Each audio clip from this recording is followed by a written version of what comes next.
ಎಲ್ಲರಿಗೂ ಜೇಡಿದ ಮಾಡುವ ನಮಸ್ಕಾರ. ಸ್ವಪ್ನ ಬುಕ್ ಹೌಸ್ ಬೆಂಗಳೂರು ಅವರ ಪ್ರಕಾಶನದ ಕೃತಿ ಜೀವಸಲ. ಈ ಕೃತಿಯನ್ನ ಬರೆದವರು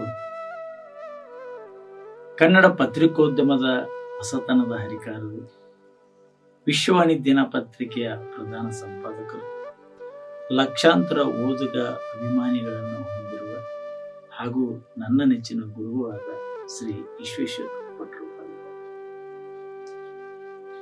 4 ಪುಟಗಳಲ್ಲಿ ಹೇಳಬೇಕಾದಂತಹ ವಿಷಯವನ್ನ ಕೇವಲ 4 ಸಾಲುಗಳಲ್ಲಿ 4 ವಾಕ್ಯಗಳಲ್ಲಿ ಹಿಡಿದು ಇಡುವ ಪ್ರಯತ್ನವನ್ನ ಮಾಡಿದ್ದಾರೆ. ಆ 4 ಸಾಲುಗಳು, ಆ 4 ವಾಕ್ಯಗಳು ಸಕಾರಾತ್ಮಕವಾಗಿವೆ, ಬದುಕಿಗೆ ಬೇಕಾದ ಸಾಲುಗಳಿವೆ. ಜೀವನದ ಹಾದಿಯಲ್ಲಿ ನಾವು ನಡಿಬೇಕಾದ್ರೆ ಊರುಗೋಲಿನಂತೆ ಸಹಾಯ ಮಾಡುತ್ತವೆ. ನನಗೆ ತುಂಬಾ ಈ ಕೃತಿಯಲ್ಲಿ ಕೆಲವು ಸಾಲುಗಳು ನನ್ನನ್ನ ಮತ್ತೆ ಮತ್ತೆ ಚಿಂತನೆಗೆ ಹಚ್ಚಿವೆ.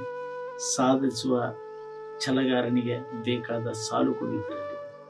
ಆ ಸಾಲುಗಳನ್ನ ನಿಮ್ಮೊಂದಿಗೆ ನಾಳೆಯಿಂದ ಹಂಚಿಕೊಳ್ಳುವ ಸಣ್ಣ ಪ್ರಯತ್ನ. ದಯವಿಟ್ಟು ಕೇಳಿ ತಮ್ಮ ಅನಿಸಿಕೆ, ಅಭಿಪ್ರಾಯ ನಾಳೆಯಿಂದ ತಿಳಿಸಿ. ಧನ್ಯವಾದ.